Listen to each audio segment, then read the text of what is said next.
Hey guys, this is Gundam Freedom, and today I'll be doing a review on the 1144 no-grade Tallgeese Flugel. This kit was made using combination of the Tallgeese 2 and the Wing Zero EW. So I used the whole body, including the mohawk of the Tallgeese 2, while I used the Tallgeese 1's head, and then I attached the Wing Zero's wings on the back, including the backpack. So for colors, it comes all molded in white, and then some gray or dark gray parts like the chest and then the shoulders and the feet. And then the wings are painted white or comes molded in that rubbery white color, and then the backpack is supposed to be blue. So what I did is I painted the backpack white, and then the wings are also painted white to make it pop, because the white of the original wings were a bit darker than usual, so I repainted it into pure white. So that's what I did. And then I also painted the whole Tallgeese into the colors of the EW version, because the colors of the TV version were a bit different than the EW version. So all of the supposed to be dark gray or black parts were repainted into lighter gray. And then I added some yellow trims on the shoulders and the wrist and on the shield, as well as some on the wings. And I also added the eagle symbol on the wings, because the master grade version, or even the line art, has the eagle symbol in the wings instead of the shield. So that's what I did. And I also painted the shield yellow on the outer rim, and then gray on the inside, and also the square details on the shield. And then I gave it a 3D printed dauber gun, just like my other Tallgeese from that I reviewed last time. So because the original no grade dauber gun was not that detailed and very thin, so I asked a friend to 3D print for me a dauber gun. And then for stickers, the sticker sheet that comes in the Tallgeese 2 pack is all blue and doesn't have any stickers that's for the Tallgeese 1, so I didn't use any of those. First off is the shield. So it comes all molded in white. My camera can focus. Come on. There we go.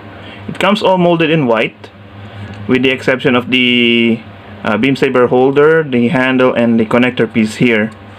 So you have to paint the rim here yellow for the EW version, and the square details here gray, as well as the inside here gray as well.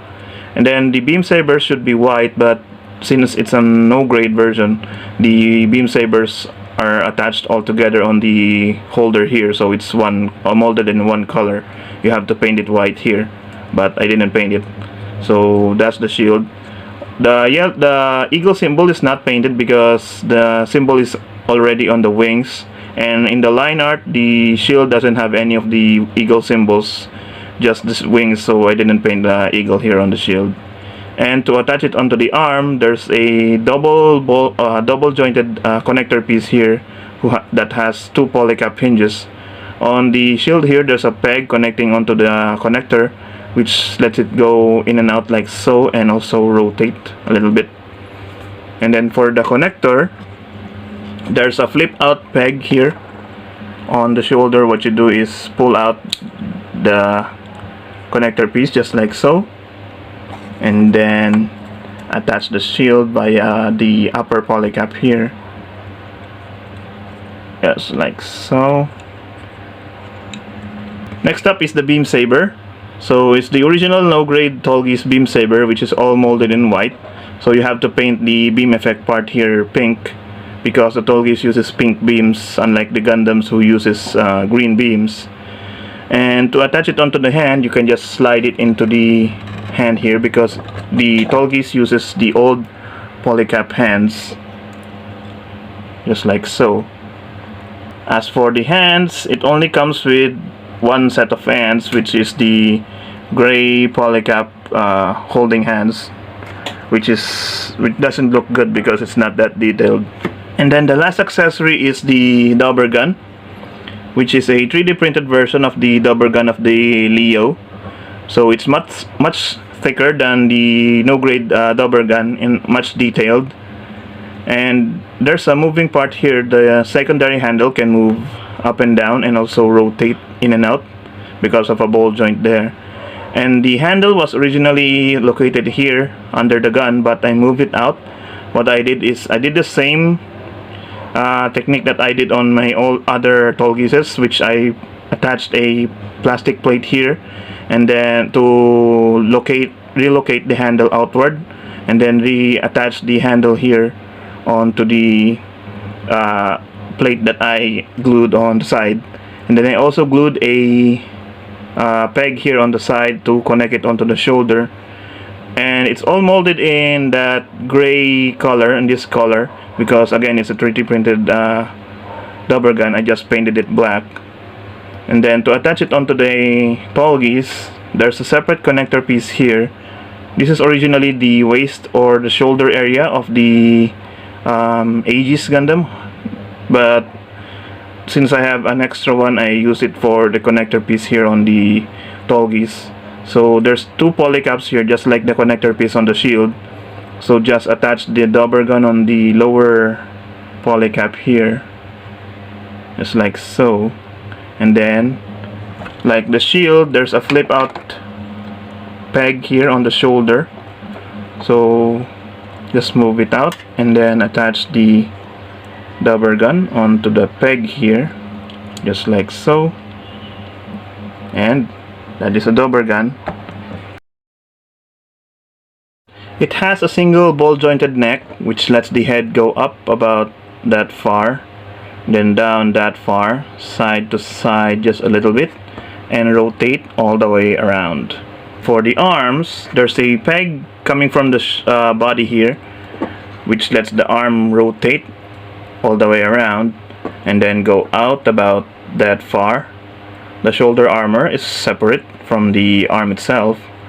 And then there's no bicep swivel because the bicep area is not a separate piece from the shoulder. And then there's a polycap hinge on the elbow which bends more than or a little bit more than 90 degrees, and then it can also rotate on that polycap. And then the hands are on a typical ball joint because they are the old polycap hands which can rotate and wiggle around. For the waist or the body, there's a peg from the waist area going to the middle piece here on the torso, which can let the body move out about that far on each side because the stomach piece here is hitting the back skirt on the back here. So it cannot move in and out or forward and back just like the Tallgeese 3 because it doesn't have the separate ball joint here on the middle piece of the torso. For the wings, this is the original backpack of the Wing Zero EW. So it has the smaller wings here on a peg and a hole here which can rotate, and then there's a C-clip hinge here which lets the wings go in and out, just like so. And then there's another hinge here on the upper part of the wing which lets it go up about that far. And then the bigger wings are on a double hinge polycap. So there's a polycap here on the backpack which lets the wings go in and out and also rotate. And then there's the polycap hinge here again on the upper part which lets the wing go in and out as well and also rotate. For the hips, there's no front skirt movement because they're fixed pose, as well as there's no side skirt here. The back skirt doesn't move, they're fixed pose. And then the hips are on ball joints, so they can go up about that far, go back about that far, out just a little bit because the side skirts here are hitting the waist area. And then there's a small rotation from the side skirt, and there's a little bit of in and out motion from the ball joint. The knees are on double joints, but they can only bend about that far. Even with modifying the knees here, removing some of the armor plate here on the back, it can only go and bend that far. And then the foot is on a ball joint, so it can go up and down about that far, side to side a little bit, and rotate about that far.